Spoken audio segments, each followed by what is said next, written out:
ఈ రాతకి ముందు పేజీలో రాతకి చాలా తేడా ఉంది. అంటే ఏదో చెప్పాలని కంగారులో రాసుండొచ్చు.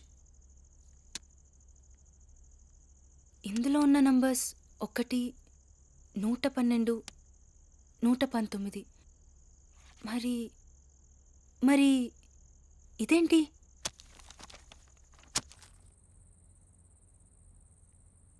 ముందిది దేనికి సంబంధించిందో తెలుసుకోవాలి.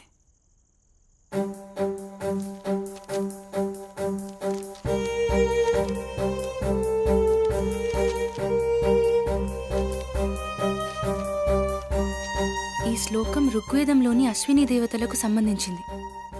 అంటే ఎవరో ఎవరినైనా హింసించడం గాని లేదా చంపడం గాని చూసుండొచ్చు.